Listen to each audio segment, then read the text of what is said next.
Cincinnati's ready for the Big 12. It was time for them.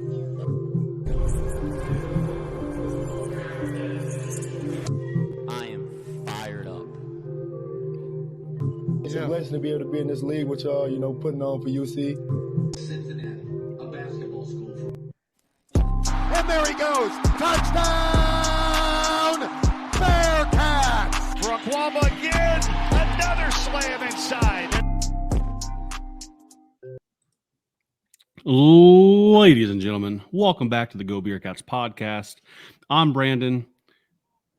He's Darin. This is Levi, back again from the Wide Right Natty Light podcast website, just multimedia conglomerate. Whatever you want to call it. Yeah, it's a little bit of everything there. Back again for us, Levi. We talked to you over the summer on our Big 12 tour of getting to know our new conference mates. And I have to say that hold on one second here before I just throw this out there. Yes, that is the number one listened to episode of this podcast of all time. Awesome. Yeah, it's good to hear. So that blew me away there. The Iowa State fans certainly showed up for that one, and maybe a little bit of Cincinnati fans wanting to know a little bit more about you guys as well. But I had just had on Brett McMurphy, easily the biggest get of the podcast so far, right. And you guys blew him out of the water. So well done. We do our best. Absolutely. So we said we'd reach out to you again once football season came around. I always like to do a preview with guys, like-minded guys that have their own show like you guys do, which when I was on the show, had a great time. Definitely keep it light, keep it fun, and keep it moving on the Wide Right Natty Light podcast. So Bearcats fans, if you've not checked that out, you should definitely do so. But we're here to talk about the season. Cyclone sitting 3-3 and 2-1 right now. Definitely, we have a list of questions here we came up with. We want to get to know more about the team this year, and maybe some surprises along the way. They certainly won a nice game against TCU this past weekend. Yeah. But before we do that, Levi, I'm on an official beer strike until the Bearcats win again. But it's my wedding anniversary this weekend, so my wife has vetoed it.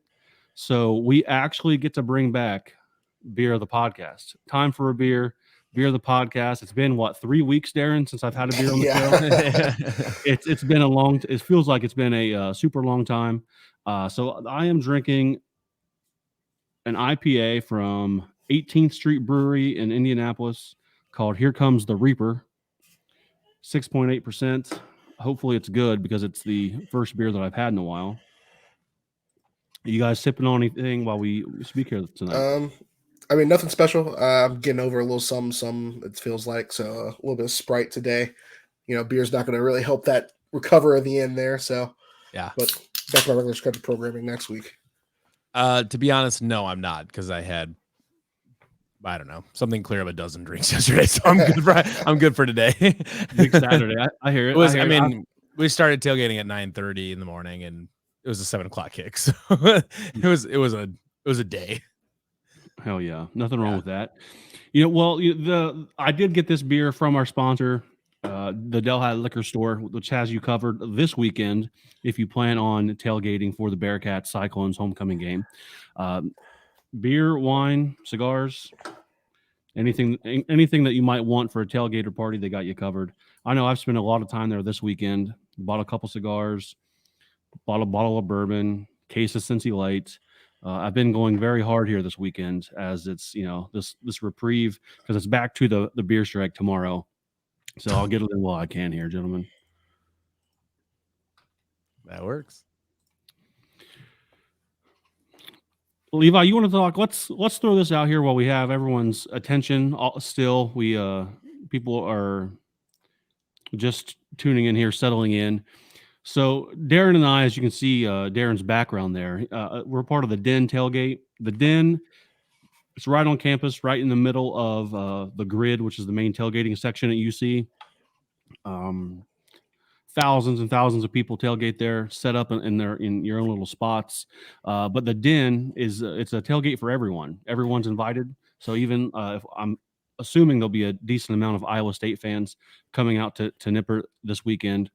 The Den is open for everyone. So if you go to thedenuc.com, you can get some more details about this week's happening. But kickoff, I think, is at noon. Tailgating starts at about 8:30. We have a DJ Mike Wazowski. We have Bearcat bagels coming in from Everything Bagel in Eastgate here. We usually have at least a keg, if not two, of Cincy Light on draft on the trailer. And I'm hearing there's some sort of extracurricular activity, maybe Mario beer cart or something on the TV on the trailer. I don't know yet. That's just rumor. Don't hold me to it. Well, there's always some sort of activity to go along with the tailgating there. So if Iowa State fans or other Cincinnati fans are looking for a place to tailgate, check out that website. I think it's only like $5 a game. So super, Not bad. super cheap, super affordable, and you don't have to bring anything. Bagel, beers, snacks. It's covered. There's a DJ, so it's a good time. So all are welcome there. I want to let Iowa State fans know that off the bat. Sounds like a fun time. Yeah, man, definitely. If there's any Cyclone fans going out there that are looking for a place to tailgate, that's not a bad option there. Yeah, and we had a. No, be careful how many Iowa State fans you invite to your tailgate, because a bunch of them may show up and just become an Iowa State tailgate.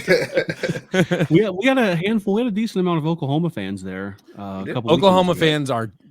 That's a D tier tailgating fan base. They don't. Yeah. It's a bad tailgating fan. They don't tailgate at their own stadium. They can't, and they're just.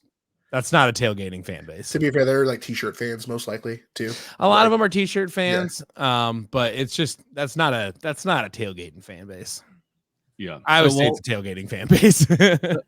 Hopefully, we have some fans come out here and see. I'd like to see like their reactions to our tailgate. See, just not just the Den tailgate, but the tailgating environment altogether. I would like to get their input, see what they think about it here. I'm definitely saying that we are way better at tailgating than Oklahoma. I can just see that. And there's BYU. Yeah, I mean we gotta. Well, they don't tailgate. Yeah. They don't tailgate, not at all. But which is hilarious because we play at BYU in November, and I know there's a contingent of Iowa State fans that are going to go out to that, and I'll be curious to see what happens because you're not supposed to have alcohol near the stadium, but.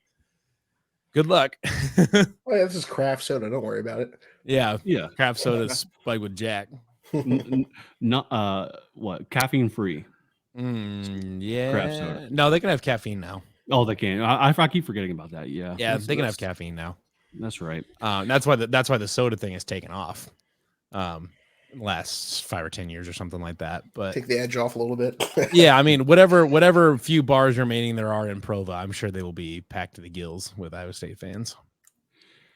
Well, we can't speak too much because we did lose to BYU out in BYU last Friday or something.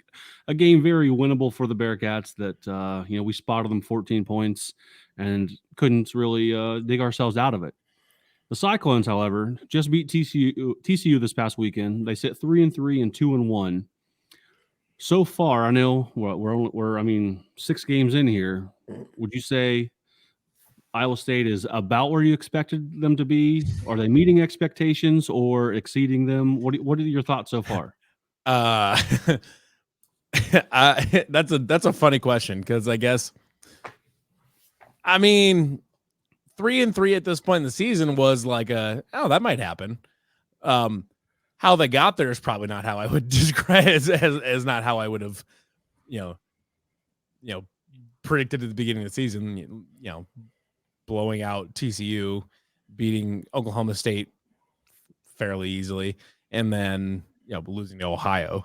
It's kind of an odd season. It's kind of, I would say it's super, super young. They're like one of the youngest teams in Division I. And it's been an up and down season, which is kind of what you expect from a young team. It's probably been more up and down than I would like it to be, but it's an up and down season. So, if you'd have told me at the beginning of the season we'd be 3-3 halfway through the season, I'd be like, okay, that's a pretty reasonable thing like that. It seems like that's where they might be. Yeah, but how the path to get here has been complete and total nonsense. I get that. Definitely. Go ahead, Darin. I'm sorry. Oh no, I'm just saying it's one of those things where you're just kind of whelmed, with all the Yeah, offseason yeah, it's just- buzz and how things We go. just are where we are. that is what it is. With the loss to Ohio, I think Bearcats fans can certainly empathize with you guys there, with us losing to Miami, Ohio for the first time in 18 years or whatever it was. Yep. The Bearcats offensively have struggled this year at times, depending on what unit on the what room on the defensive side of the ball. The secondary has looked like worse than Swiss cheese, while the D line is, stellar. I know Iowa State went through some suspensions with the gambling news that came out and everything. How is the team? 3-3. How's the team has certainly been able to recover a little bit from all of that had gone on. What do you think the key to that has been so far? Well, to start off, I don't really think the gambling suspensions really changed all that much. Hunter Decker's, while certainly a talented individual as far as just kind of raw ability to play football, certainly is a talented guy, was not a good quarterback last year. Rocco has been better. Maybe not quite doesn't have quite all the raw talent that Hunter Deckers does, but he's just a really good, solid quarterback. That's been an upgrade. Going from Hunter Deckers to Rocco Becht. Isaiah Lee was probably in this process of losing his starting spot. Jake Remsburg is probably the one that you might look at and be like, it would have been nice to have Jake Remsburg this whole time, because his left tackle that's been playing in his place has not been good at all. So that's maybe the one you're looking at. But for the most part, the gambling suspensions, like as far as who's missing, I don't think has changed much, if anything. And you could probably argue that it's an addition by subtraction, because you've got people that had clearly. Am I allowed to swear on your podcast? Yeah, that's no problem. People that have absolute shit for brains are gone off the team. And Jarrell Brock, running back. He's been here forever, but we've got plenty of good backs. It's not the running game issue was not a running backs issue. It was an offensive line and a scheme issue. But they've started to turn it around after the Ohio loss. The coaching staff went on the record saying, "Hey, we're going to do something different. Our passing game is working because Rocco seems to be a solid quarterback, and we're protecting the passer all right. So we're going to try to build around the passing game and then try to kind of work back into a running game from there." Against Oklahoma State, they did that and it worked. The running game still wasn't like good, but it did something at least, which is a start. And then they ran into Oklahoma, who we found out is a very, very good football team on both sides of the ball. You guys played them closer than we did, but Oklahoma has a very solid defense, a much better defense than they've had for the last decade at least. And their offense is still very good. If you give Dylan Gabriel time, he will destroy you.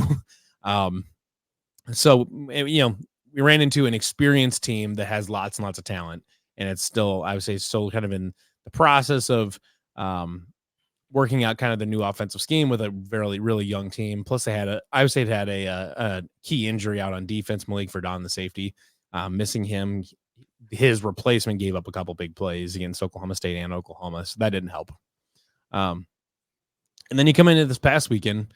TCU is obviously not as good as they were last year, but still a very solid football team. And Iowa State owned that game from start to finish. I will tell you that just because, and you kind of got to zoom out a little bit too and look at the whole weekend with the Jack Trice Legacy game, which for people on the outside, it might not seem like a big deal. For anybody listening to this, if you don't know the story of Jack Trice and who Jack Trice is, you need to take time to read about it. We've got a link on our site that has links to lots of different videos and articles and a whole bunch of newspaper clippings in it. There's tons and tons of resources online. ESPN College Game Day did a really good special about it a few years ago.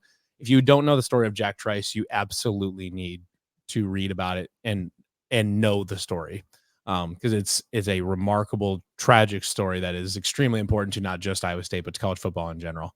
And Iowa State plays in Jack Trice Stadium, which is still the only stadium in the United States of America named after a black person. And it's because of that. I mean, it's a big deal. It's a very, very, very big deal at Iowa State. And this past weekend was the 100th anniversary of his passing in his last game at Minnesota. So that was the whole celebration of the whole weekend, and it was done perfectly by Iowa State. I mean, the game day festivities, all of the kind of pageantry around the whole day, the cool uniform. I don't know if you guys saw the uniforms that we wore this past weekend. They were sick. Yes, they were fantastic. Ames all on the that. helmet. Ames on the helmet, the stripes on the jersey. Yeah. Fantastic. Yeah. And the football entrance got a big upgrade. That fireworks going off all around the stadium. Vibes this weekend were immaculate. Perfection. Perfect day. An absolute perfect day of Cyclone football. And they dominated the defense. TCU has a really, really good running game. That running back, Imani Bailey, is phenomenal. But, aside from him, I would say pretty much shut down TCU on defense, especially in the second half. And we had over 200 rushing yards, which I don't even remember. The last time that happened, Breece Hall was still playing here. So the running game got going. Rocco did, he only had like 138 passing yards, but he wasn't asked to do much. I mean, he was just asked to manage the game, pick up a few first downs here and there, but mostly they won the game through the running game, which was really, really encouraging. The offensive line has taken big strides the last couple of weeks. So definitely vibes around the program are definitely trending up. Definitely. And this weekend did a lot to help that. I know people are feeling really, really, really irritated after the Ohio game. Then, encouraged, but still fairly wary after the Oklahoma State game. Then you lose by 30 to Oklahoma, and you're like, okay, whatever. Then you just have to kind of like mentally block that out and say, you know what, Oklahoma's a much better football, much more experienced football team right now. We weren't going to win that game. It's fine. Whatever. Coming out of this weekend, the feeling around the program was much, much better than it was a month ago. And just, the whole thing feels like they're building to something. The offense is not it's not just total crap anymore. Like they've got something going. They've got a flow going. And that's good sign going forward. Yeah, the vibes seem really high. Just, perusing, Cyclone Twitter for what I could find. The vibes were so high that, people, at least I saw the thought float out there. They wanted to make the draft, make it a yearly thing. With those if you took a poll among Cyclone fans right now, it would be 90+% in favor of every year, the first weekend of October, we do the Jack Trice game. It's a night game on a Saturday at Jack Trice. We invite whoever we want, and they have a terrible, terrible time because we're going to win. Like that's like, make that a yearly thing. Like there are like, sometimes it gets really easy to look at something that happened that was really cool one-off thing. It's like, we should do this all the time type of thing, whatever. It's like, but this particular thing is we should do this every year. There's an anniversary at the first weekend of October. It makes a lot of sense. You can wear these uniforms once a year, make it a thing. I'm pretty sure Jamie Pollard's probably not listening to this, but if you are, Jamie, please do that. Make this a yearly thing. Yeah, absolutely. I mean, because sometimes you have to be careful with games like that, or assigning special meaning, especially after having a big game like that. Yeah, it's easy to ride the emotional wave and blow it up into more than what it was, but I don't think that's happening in this case. I mean, this is a monumental thing for Iowa State. It's a big deal. Darin, go ahead and lead off with the next question here as we sort of jump into maybe the nitty gritty of the Cyclones team this year. Yeah, you already talked about your stable of running backs a little bit and how Rocco has been doing enough not to lose you guys games as a freshman. But go more in depth and tell us who we should be watching out for on offense here. Rocco's the game manager. He's not gonna, he's not gonna probably dice you up for 400 yards, but they're not gonna ask him to do that. It's in the passing game, you're looking at tight end Ben Bramer. He's a true freshman, number 18. He's 6'7", runs like a gazelle. They don't ask him they don't target him 15 times a game or anything like that. But he's a guy that if they send him down the seams or something like that, he can be a really, really big matchup problem. On the outside, Jalen Knowles, a slot guy, been here forever. He's like 5th on the all-time receptions list as a couple games into his junior year. He's caught a ton of balls early in his career, and he's been really stepping up the last few weeks, making lots of big plays. Definitely, probably I would call him probably the number one receiver, Jalen Knoll. You got a couple other guys like Jaden Higgins, who's been a transfer from Eastern Kentucky that has been good. He's kind of coming on now because he gets into the flow of things, but he's been very good. And then Daniel Jackson's kind of another guy that they like to run out there quite a bit. The running backs, there's kind of a main, I don't know, they've been pretty much rotating 4 guys. Cartavius Norton is kind of the old school power back. Can't catch the ball worth a shit. If you see him go out for a route and they throw it to him, you can assume he's going to drop it. But then Eli Sanders had a big week last week. He had 99 yards on the ground. He's kind of a speed back. He can catch balls out of the backfield, but he's kind of more of a speedy, elusive back. Abu Sama, the true freshman, had broke off a 55-yard run for a touchdown last week. He is a really, really dynamic freshman. Can do anything you want to. Anything you'd want him to. He's just young right now. But they're giving him more and more touches every week, and he keeps doing more and more stuff with them. He's an explosive player. Then Carson Hansen's kind of I hate to do this because he's a white running back, but he does play a lot like Christian McCaffrey. I hate to do that, make that comparison, but it kind of is apt here. They like to use him in the passing game quite a bit. And then he came out of in high school, he played in a triple option offense. So when you can see that a lot when he's running the ball, they'll give him to him even just as a handoff, but you can see he's getting up to the line and then making a cut inside, like trying to dart through a hole that just opened it up like that. Cause that's what you have to do in an option offense, is where you got to kind of probe and then find your hole and then boom, go through it as soon as you can. And you can see that's how he runs too. He makes a kind of a one big power cut upfield and then goes type of thing. They've all 4 been getting fairly equal-ish work the last couple weeks. So there isn't probably any one that you're gonna be like, oh, this is the dude. But like I said, Abu Sama, 24, he's a true freshman, really, really explosive player. We'll see what they can do. They've been able to get him into space the last few weeks. So I mean, they're gonna continue to try to do that. Yeah, I was going to say, looking at Carson, I was going to say more, probably closer to Toby Gerhart with hands. No, definitely either. No, because Toby Gerhart was a power back. He was a big fullback type. No, Carson. I mean, Carson Hansen is a kind of not skinny, but a more athletic, like receiving back. Like the Christian McCaffrey thing is like, I hate to put that in comparison on him, but that really is kind of his build and his play style. Gotcha. Okay. Whatever. So yeah. It's accurate. I don't have a better analog for him, I guess. I was just kind of looking at like the physical comparison, maybe like an Alvin Kamara, if you want to call him something like that. That's like that kind of build. He's definitely not a Toby Gerhart build. Okay, I think he's only like 220 or something like that. He's not 250 like Toby Gerhart was. Because if I remember correctly, Toby Gerhart was like slightly smaller than Mike Allstott and just running. Because he was like below, like he was right at 6 foot, but he was a little stockier. So he was a bowling ball. Yeah. No, Carson Hansen's definitely more of a receiving back type. Gotcha. But yeah, so those are kind of the main guys you're gonna be looking at on offense. Well, I'm muted, so I'm just talking to myself.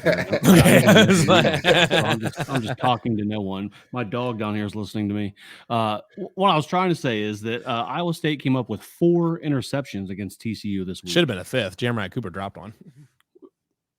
Well, that's so. Is that something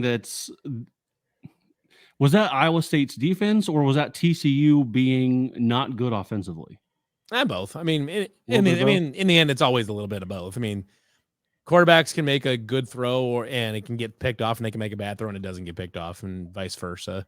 But Iowa State did a really good job, especially if you go back and watch that. The second pick was actually Bo Freeler didn't catch it. The receiver caught it, and Bo Freeler tore it out of his hands before he had secured possession and fallen to the ground. So he kind of stole an interception, if you want to call it that. And the first one, Will McLaughlin just sat in space and picked it right off. Another one, Bo Freeler caught it. They tried a double pass, and the receiver threw the dumbest throw I've ever seen in my life. Like he threw it into triple coverage, and it was a pretty easy pick for Bo Freeler or whatever. And it was funny because I was at the game, and I'm right behind the TCU sideline. And I was watching as soon as that play was over, the receiver was coming to the sideline, and the assistant coach comes out, and I can't hear him, but I can tell exactly what he's saying. He's like, "Why'd you throw that?" And he's like, "I don't know. What was I supposed to do?" He's like, "Throw it out." like I saw, like he pointed and everything. But they were truly ball hawking a lot last weekend because they knew that TCU's quarterback is at times turnover prone, or was. He's probably hurt now, but he at both of that, all the quarterbacks on their roster are turnover prone. So they made a point to try to force some more turnovers and be more ball hawks. There was a couple times where they took the risk and they got close and it didn't pan out, and they got a big play out of it. But they also had 4 picks and they almost had a 5th one. So I think those are some calculated risks that I'm okay with taking. You can give up an extra completion or an extra 15-yard completion or 2 in exchange for getting 4 picks. For sure. That's a trade you're willing to make usually. Yeah. So you threw some of the guys' names out there that made those picks there. Like Darin asked about the offense, what are some other names on defense if they're Iowa State's looking to get a stop or make a big play? Who else should we be looking out for? First name that you need to know about the Iowa State defense is TJ Tampa. He's a cornerback that's been here. He's a senior now. I would be shocked if he's not a first-round pick. He's going to be, he's 6'2". He'll probably run 4.4 or maybe a little bit under. He's got like a 42-inch vertical. He's an outstanding athlete. Big, rangy corner, really, really good ball skills. Just everything that you would look for in a prototypical first-round cornerback for the NFL, that's TJ Tampa. Not tremendously different from Sauce Gardner, which obviously you guys are familiar with. They usually don't switch sides of the field. Usually they keep him on the same side for the most part. So when Cincy's best receiver is lined up over there, you can probably assume he's not going to get thrown to. Mike Gundy at Oklahoma State is, he's one of the smartest X's and O's guys on offense in college football. And for he's kind of a goofy guy, but he knows his stuff on offense, but he made the decision for some reason that at the end of the game, when they needed to make a drive, they threw directly at TJ Tampa 3 times. And on the 3rd time, TJ Tampa picked it off and iced the game. So it's one of those guys. It's, he can remove a side of the field most of the time on his own. And then you've got, do you think that TJ Tampa, that's got to be the guy that lines up across Xavier Henderson, right? I would There's assume no other so. option. Yeah, pretty much. They'll put him on the best receiver. There are times where they'll play man and they'll move him across the field, but for the most part, if they're playing zone, they'll stay on their own sides. But yeah, so he won't they won't have him chase Xavier Henderson around all day or anything like that. Because they feel pretty good about the other corner, Miles Purchase. Not as good as TJ, but he's certainly a very serviceable corner. He would be a starter on a lot of teams, or the number 1 corner on a lot of teams. But really the kind of the star of, I would say, it's defense, especially the secondary, is the safeties, the 3 safeties back there. Bo Freeler, Malik Verdon, and Jeremiah Cooper. Jeremiah Cooper is leading the country in interceptions with 4 on the season, and his teammate Bo Freeler is second in the country with 3. Those 2 have been excellent. Malik Verdon missed a few games, but he had a pick last week against TCU, and all 3 of them are very, very good open field tackling, run stopping safeties. So feel very, very good about the safeties and about the secondary as a whole. The linebackers are both extremely old and very, very young. The one of the outside linebackers is a 6th-year senior he's been for here forever. The starting middle linebacker is a true freshman. The other outside linebacker is a true sophomore. So it's a young group. They're talented, but there's at times where they do get caught out of position a little bit. The defensive line is it's got a lot of raw talent, but they're losing Will McDonald hurts. He's really, really good, and losing arguably the best pass rusher in college football is tough to replace, especially at Iowa State. So they've got some guys in there that can rush the passer, but they've had some issues this year getting pressure on the quarterback. And we saw it against Oklahoma, where Dylan Gabriel had 5 seconds to throw anything. So that's I would argue that the defensive line right now is probably the weakest group on the defense. It's not that they're bad. They're just the weakest one, I think. But historically, John Haycock's always put a very solid defense on the field, solid to straight up elite defense on the field. They're not as good as they were last year. Because part of it is you have to have a pass rush, and you've got to have a really, really solid linebacking core. The secondary is outstanding. But the rest of the defense is young, and they're still, sometimes they get caught out of position and stuff like that too, but they're getting it figured out. Yeah. I mean, just with that being said, just looking at both our teams, it really seems like this game is shaping up to be well, one, it's opposites. For Iowa, it's going to be covered sacks. For UC, it's going to be more the line getting home. But that being said, it really seems like it's going to be a game of who can get their offense going first. I think that both defenses are going to do enough to keep the game in play for both of them. With that being said, what do you think would be 3 keys for UC taking home a win? Connect on some deep shots. The part of like we saw it with Oklahoma. Now they've got some outstanding athletes all over the field. If you can get a little bit of time and you can take a deep shot, like a deep shot, if you can gash, I would say with an explosive passing game, that's a good way to keep it moving down the field. Then you can run the ball a little bit and go from there, type of thing. If you play into Haycock's defense and you dink and dunk 5-10 yards at a time at the passing game, that's where it gets to be tough sledding eventually. Because that's what I would say its defense is built around, forcing you to do is to just go 5 yards at a time, basically. Bend but don't break. Right. Exactly. That's exactly right. But if you challenge them over the top, I mean, eventually you can beat them. I mean, perfect offense always beats perfect defense. So if you can get somebody downfield and get a good ball to them, that's a good way to not play into what Iowa State wants you to do. The other side of the ball is bottle up really, really force them to throw the ball, like eliminate the running game. We've seen it happen before. It can be done. And then that's not to say like the running game is good, because it's not, but if you can get rid of the running game entirely, they've been hesitant in the past to, even if their running game is doing literally zero, they won't give up on it.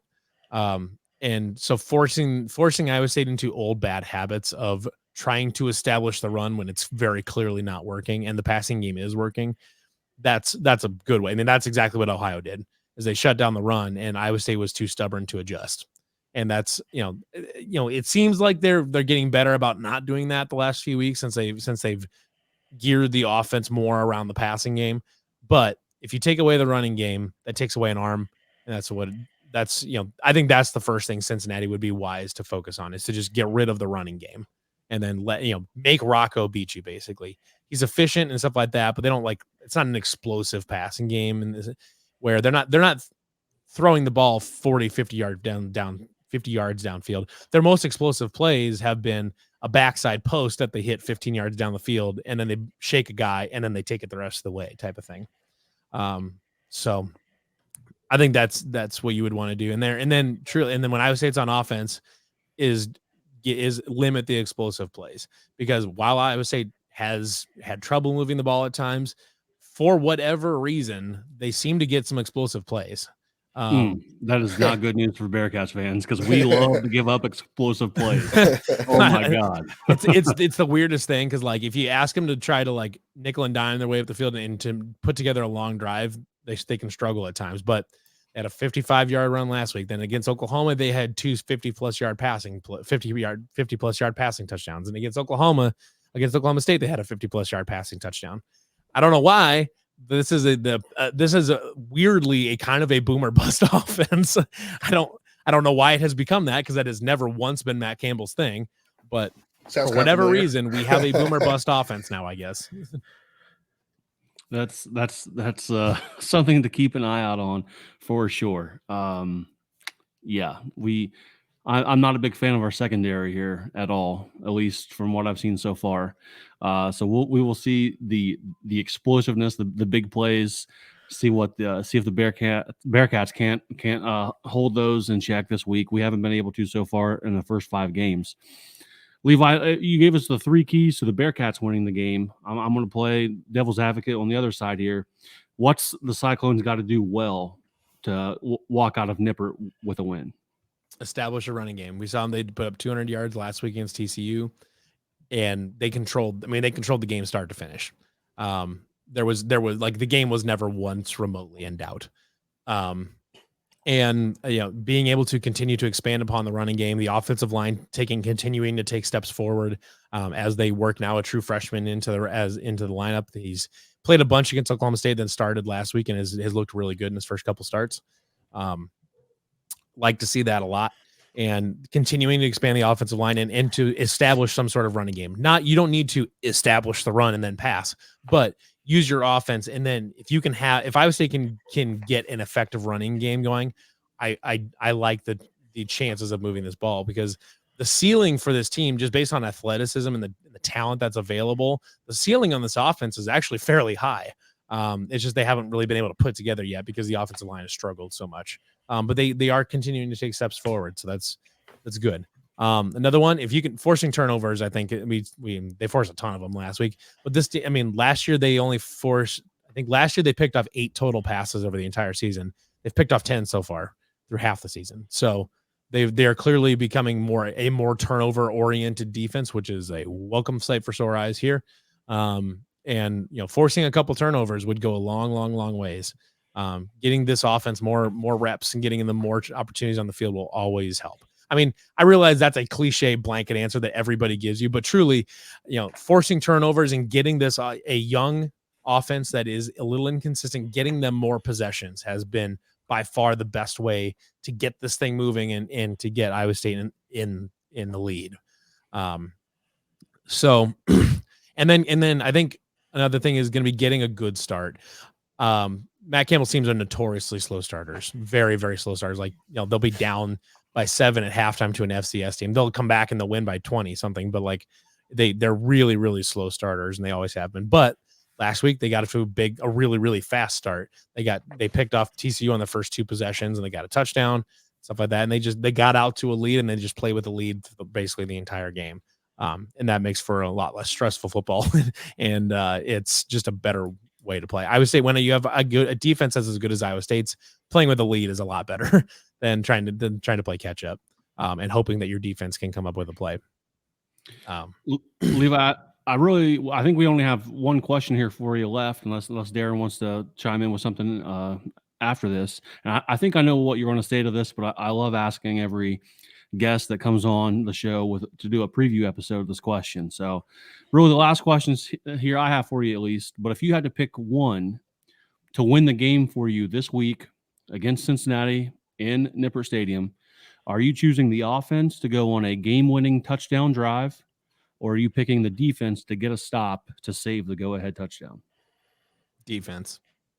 Big time stop. Yeah, like when you're playing with a lead and you just got to defend that last drive, and then TJ Tampa picks it off to ice the thing. That's so satisfying.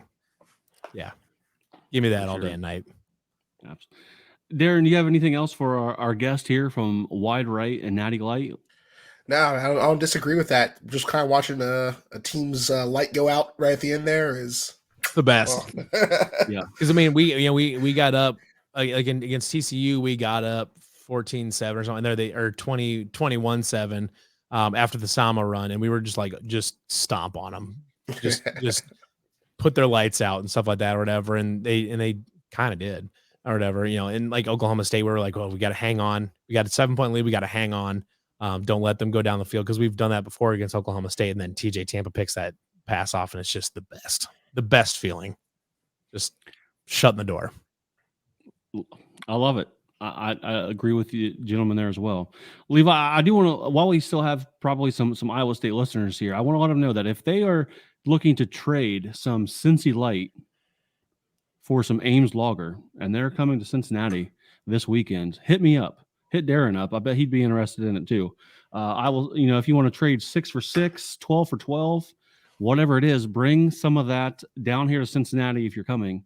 Look me up. I'll meet you during the tailgate, and we'll do a little beer trade here, because I certainly want to try all the NIL beers here in the Big 12. So yeah, bring those. I don't, depends on how Saturday goes. It might be a little bit before I try them, but yeah, I certainly want to get my hands on some to have them as we go. Yeah.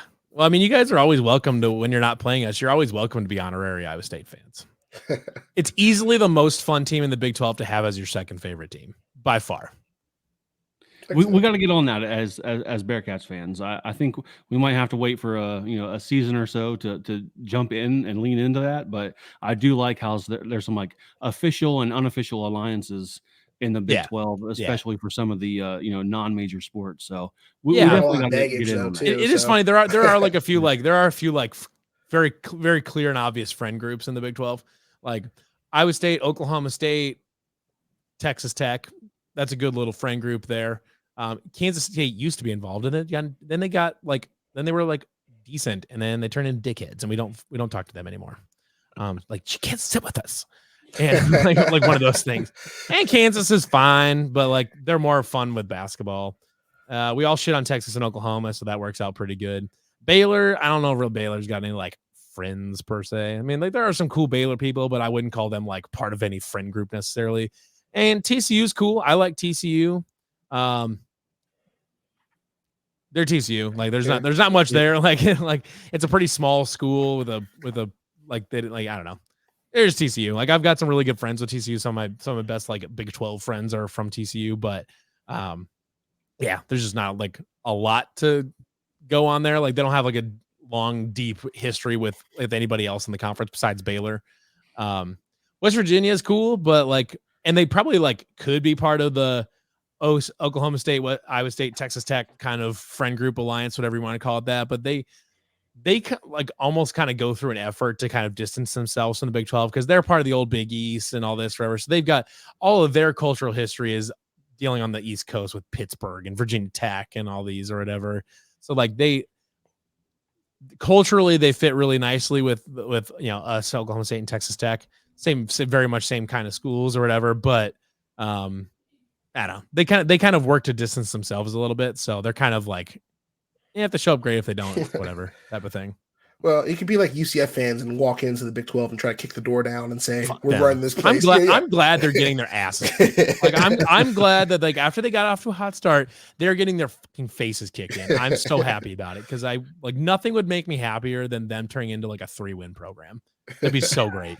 Like get shit on. Like that's what happens when you like play actual people and like actual teams under schedule instead of just shitting on like South Alabama or not even that's a good program. I'm not going to send a shit on that. like you just get to play like South Florida 10 times a year and then congratulations, you won 10 games. I feel like Cincinnati walked in, they were like, "We're just happy to be here." UCF walked in and was like, "We're running this. We're winning this thing." And then all of a sudden they get like beat by like 35 by Kansas. It's like, we used to make fun of people for that, right? We'll take what we can get, I guess. Yeah. I do hope. I'm so glad that Kansas curb stomped them because I really want to win a Big 12 game before they do. Like, I mean, somewhere down the line. I gotta be honest, friend. I hope you don't win it this weekend. But like, I know you don't. That's all. know, That's all right. I'm thinking you might have to wait another week on your drinking beer again and getting your Big 12 win. Who does UCF play this weekend? That's a great question. I don't know. Let's see. I need to find out who this is. They're at Oklahoma. They're gonna get Oklahoma. They're gonna get annihilated. So yeah, that's gonna be bad. They're not winning this weekend. It's their old quarterback too. No, they might be off. Dylan They Gabriel, don't play Oklahoma until the 21st. They're off. They got a bye week. Oh, so they've got a bye week. Okay, so you're okay though, because so even if who do you guys have next week? Baylor. Oh, Baylor. they're terrible. You're gonna beat Baylor. And then UCF. So Baylor sucks. So yeah, no, like you'll get your first Big 12 win next weekend, and we're all fine. We're all happy. See? It's great. Levi, I certainly appreciate your time. Certainly, thanks for coming back on here. I know if you ever need us to cross pollinate the podcast, certainly reach out, and maybe we'll talk again come basketball season. That sounds great. All right, man. I'll see you. Thanks, Darin. That was fun. Mm-hmm. That was fun. Always bringing some good insight there. I like to do preview episodes because kind of gives you an insight as to what the opposing fan base is thinking, their vibes, what their outlook is for the rest of the season. So looks like Iowa State's maybe doing a little bit better than what we thought they would be, and they beating TCU, that's always fun. We'll see if we can't end this nipper losing streak we got going on against them. I think we have that potential to do it, but we got to put some things together first.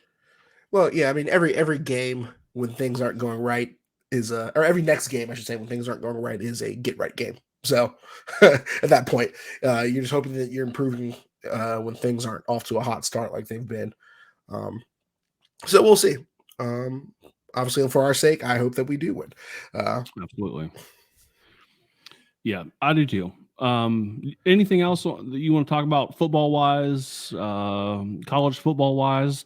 I have some other like random things here I want to talk to you about, just to sort of, get some thoughts off my mind, or maybe, give it a well, maybe not well rounded. That might be a weird term, but sort of round out this episode of the podcast. Yeah. Just my opinion, for us to win the game, eliminate dumb mistakes. 100%. No throwing. We can't throw pick sixes. We can't obviously be careless with the ball when we're getting it back. Just things like that.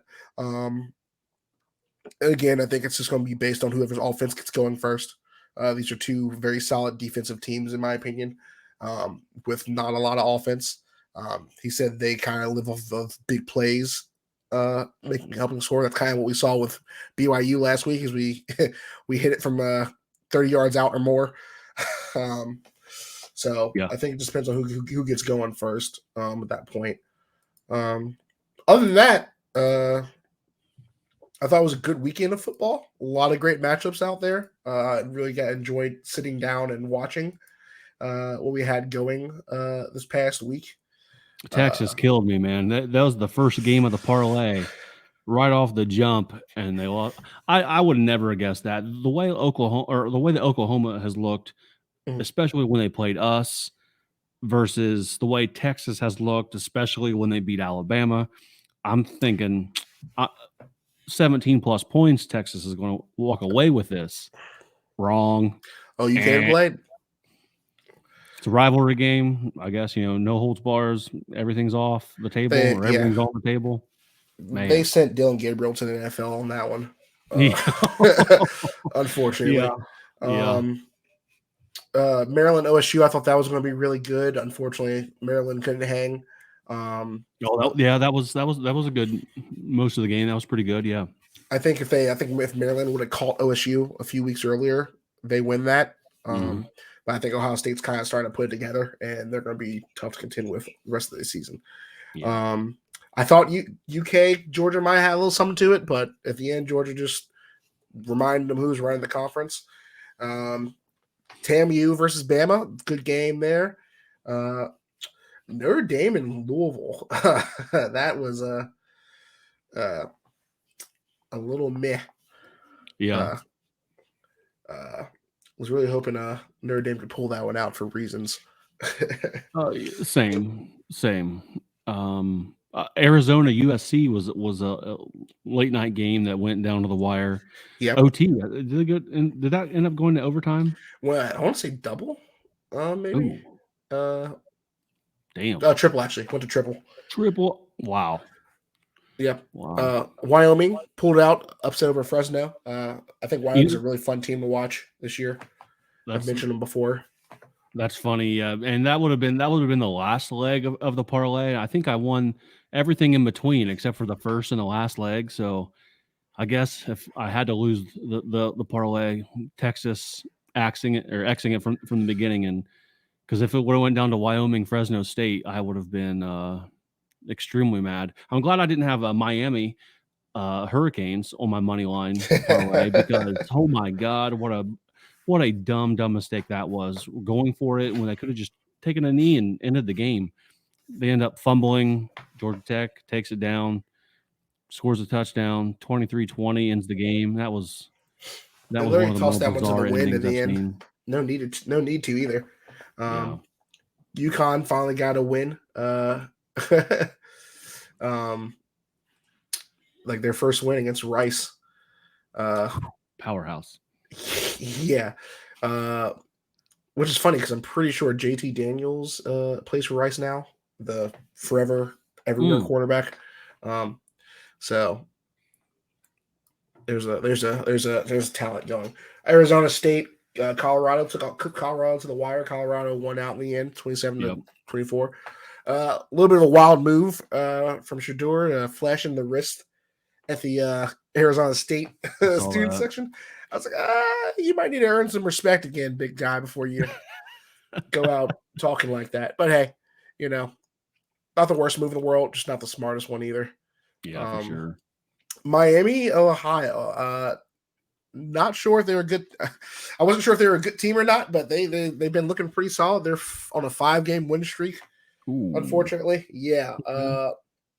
Which is funny. So funny, even funnier about yesterday. They beat up on Bowling Green State University, who beat Georgia Tech. Who just happened to also beat the same U who happened to destroy Miami. Full circle there. Full circle. Circle of suck. Circle of suck for sure. That's hilarious. Yeah. But yeah, just some entertaining games to watch this past weekend. And Darin, I just finished my second beer of the podcast here, which was a Cincy Light. I said I bought a case, and it's pretty much gone after this weekend. But some of the things that we've talked about in the Discord this week, which is the Discord is popping off. Please join the Discord if you have not. But a Cincy Light survey went out from Rheingeist. I believe it was Rheingeist this week. I don't know if you got that email, but I didn't think I did. And then people were talking about it in the Discord. Then I went back and I looked in my spam folder, and of course there it was.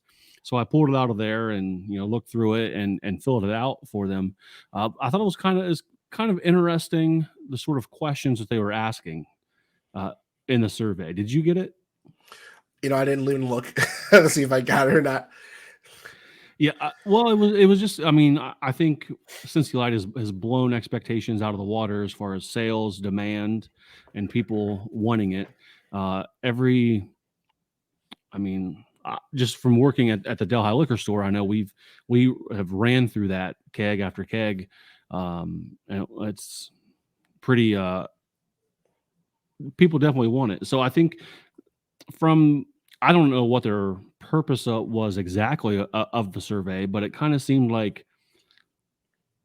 I don't know if you pay attention to craft beer that much, but over the semi recently, Braxton Brewing had announced that they had sold off, or they had the garage beer was going to be its own brand of beer, it's kind of separate from Braxton now. And I'm not saying that this is what Rheingeist is doing with Cincy Light, but it seems like it could be something like that, where Cincy Light is its own brand. And maybe down the line, this is again 100% speculation, but there could be a Cincy Light IPA, there could be a Cincy Light Pale Ale, a Cincy Light, or whatever. Maybe it's a Cincy Reigns Pale Ale, and Cincy Light is being a light lager there. But it just seems like there's room for this brand to expand into other beer styles, which I think I would 100% support. Because I myself, I'm an IPA guy. I love an IPA. So if I could support Cincy Reigns while mixing up my beer styles, I'd be all for that. I don't see having choices never a bad thing. Yeah, I think you're right, and it's definitely to help them look at the branding. I wouldn't. As I wear my new shirt here. I wouldn't. I have mine too. I need to pop that on this week. I don't know if I'd go as far as to see them expanding the drinking options just yet, but I think they're going to at least start with their branding and seeing where they can expand that influence. It's okay, well, our t-shirt's selling well. Okay, it's you get the picture and signage back there already. The cans, I think they are definitely looking to expand the brand. I just don't know how far yet. Yeah. I don't think it's something that's going to come overnight. 100%. But maybe as demand continues, looking to diversify a little bit, could be a cool thing. Hummer from the Cincy Slangin podcast, he had the idea of, instead of it being called Cincy Light, throw it a New York Light and sell it in New York City, or a Louisville Light. All the money's still going to help UC athletics, but it's just, that was his idea. I thought that was kind of clever. I'll give him credit for that. I wouldn't mind seeing that as well. So where Rheingeist, their distribution footprint is decently sized for sure. Definitely multi-giant city markets get exposed to Rheingeist. So that might be an idea too. within the confines of Ohio, even all the way to the north, it has to stay Cincy Light, though. I'll take that. Yeah. I'll take that. Sure. Tell them it was us. Yes. Yeah. This is not a Trojan horse. We're coming in. You know exactly who this is for. I like that. I'd support that idea. We are getting closer to basketball season. We have a very special former basketball player lined up to come on the podcast here semi soon to sort of, give us a preseason or a preview of the team this year. So look out for that coming soon. But with that, the women's team has already thrown out their uniforms for the season. Jordan brand, first time that they're going with the Jordan brand. What's your reaction to the women's basketball uniforms that they threw out? They look slick. those are I like nice. that. Yeah. No complaints there. I how much of a peak or 1-to-1 are they going to be for the men's uniforms? Probably the same ones, right? I would think no. No. But I mean, I've been wrong before. But still, the the men's uniform you have a layup. You have a design that we've had before that all you have to do is replicate that, and everyone in the world who loves Bearcats basketball will be happy, have no complaints. Maybe they don't do that in this weird like holdover. I don't know, whatever you want to call it. This 2-year holdover plan that we're in, and maybe they wait to do that once it becomes I don't know, once it becomes an official. I don't even know what the term is here, but maybe they wait for that. But still, like I'm going to be slightly disappointed if it is just not the blocks down the side of the jerseys and shorts. Like it's an easy home run. It's a layup. Just score the layup. I wouldn't be surprised if they save that. Keep everybody wondering when and why not now. Maybe for a throwback game, add to our throwback list. Yeah. I love the women's uniforms. I like them a lot. They got the red and the white trim on it. The Jumpman logo on the side, Cincinnati across the chest. The numbers I think are bigger in the front than what they used to be for the previous uniforms. The name, I guess, like the one wrinkle here, their last name is at the bottom of the numbers on the back instead of up top, like in between the shoulder blades, which I don't mind that. That's something a little different. They got the red and white down the sides. Very sleek, very, very nice looking uniforms. Love it. I want what I want, and I can't help it, Darin, when it comes to the men's uniforms. I won't be disappointed. I mean, I'll be semi-disappointed. I'll get over it, but I don't know if I'm gonna throw out we should fire Wes Miller or John Cunningham because our uniforms aren't what I want them to be. But some people will try. I'm sure that they will. Somebody will be big mad and think that we should fire somebody along the way. But this is a perfect segue, Darin, because when Wes Miller is recruiting at the level that he's recruiting, you give the man his flowers and some. I don't know what else you want to give him. I'll buy him a Cincy Light if I see him at the bar. But this week we found out that the men's basketball program just got a commit from 4-star, 6'8" Tyler Betsy out of Windsor, Connecticut. And watching, I don't know if you've done any homework on this kid, but he is a major get for the basketball Bearcats. Yeah, no, I mean he's on the list. He's a top player.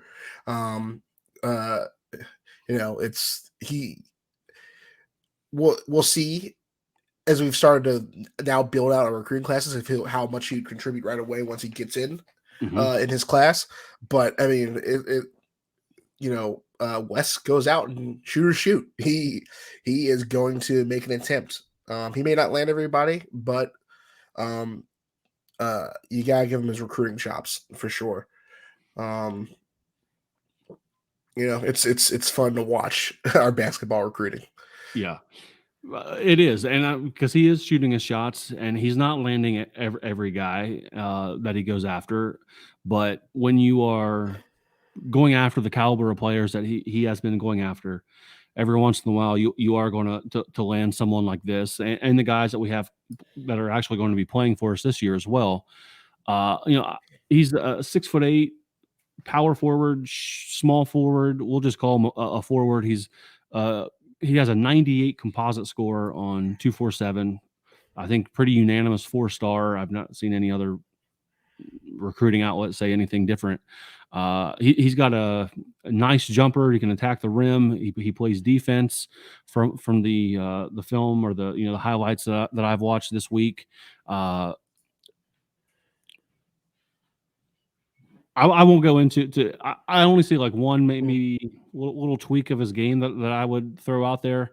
We don't need to go into that yet. But he is certainly a what was the top 40 player in the country, top like 42 or something like that maybe. He was definitely up there. So I will say he's middle of the table for sure. Yeah, I forgot his exact ranking though. Yeah. Yeah, I mean he's top 40 player, I think so. Or no, nationally he's he's top 40. McKinley was 67, who I was thinking of. So yeah. That's Tyler McKinley from Winton Woods. That is part of that 2024 class as well. So I mean, we got position wise, Tyler Betsy's 9th in this position, 1st in the state of Connecticut, and then Tyler McKinley from Winton Woods is 10th in the state, 2nd or 10th in his position. Second in the state of Ohio. Yeah. So we will certainly love to see that. So definitely we have a lot of things still in limbo, even though we're like less than 30 days from the season. I don't know when we're supposed to hear on these waivers for Aziz and Reynolds.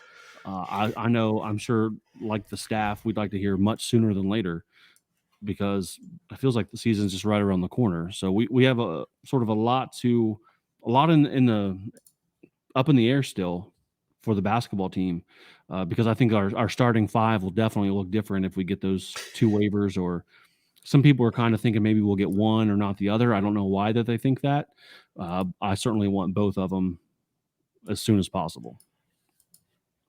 I think people are saying one versus the other just because I think they expect the NCAA to make an example out of somebody.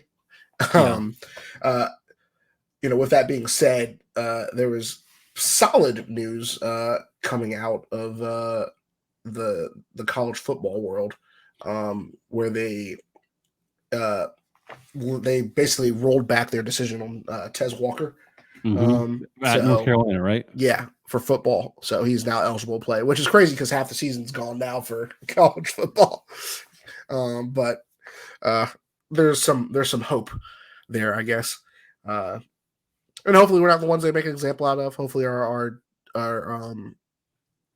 paperwork is ironclad. The reason, might as well be optimistic until we hear otherwise. That's how I like to live my life, Darin. I'm a glass half full type of guy, so I'll be optimistic until they bring the hammer down and tell us no, and then hopefully there's some sort of appeal process, which apparently there must be if North Carolina is getting their football players in halfway through the season here. But I don't know. I'm happy that we finally beat out Alabama and Nate Oates for a basketball recruit. Yeah, seems like every time that we've lost a high recruit, it's been to that guy in Alabama. So I'm finally glad that we won one in the recruiting battle. And I think if I'm not mistaken, Kane Broom has to have something to do with this. Former UC basketball player. He's some sort of maybe an assistant or some sort of coach at the high school where Tyler Betsy is. I think that's right. You can tell me if I'm thinking of another scenario here, but I'm pretty sure that's some sort of wrinkle in this recruiting. And however he got here, I'm about it. I'll put it this way. For once, someone we loved as a Bearcat isn't hurting us. Yeah, right. That's for sure. Yeah, so I mean, look for more stuff coming in the basketball coverage. For me, basketball season gets super hectic. I coach varsity girls basketball, and that will be starting, I think, like October Pretty 24th, soon, right? Yeah. very soon. So we will, assuming Darin, you're still with us here for basketball season, certainly would love to have you.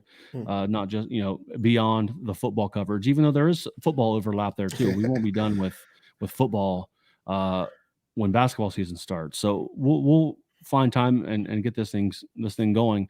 Well, I think we've had an episode every week since April, March or something. So we want to keep this train rolling. Even when life gets super hectic here, because we got a lot of stuff coming out, especially for content. If you're looking for Bearcats things, you and I have been talking about some stuff we're going to add to YouTube. I know Coomer and Hummer and Coomer and myself and you, we're all throwing out many ideas here. Definitely a lot of stuff coming down the road with the Catskeller Social Club, especially on YouTube. So if you're not already subscribe, please do that, because you don't want to miss out. We got some fun things planned in the near future with everyone. So it's not just Darin and myself, not just Coomer and Hummer, but we got all kinds of stuff lined up across the board. So be sure to subscribe and look out for some new things coming from the Catskeller Social Club. Absolutely. You got anything else, Darin? I think we can save some more Bearcat basketball talk for later, or a little closer to the season, when we get our special guest on here, and he knows Bearcats basketball just as good as anyone else. So we'll save some more Bearcat basketball talk to the preview episode. Sounds good. Perfect. Darin, appreciate you, sir. Until next time, cheers and go Bearcats. Cheers.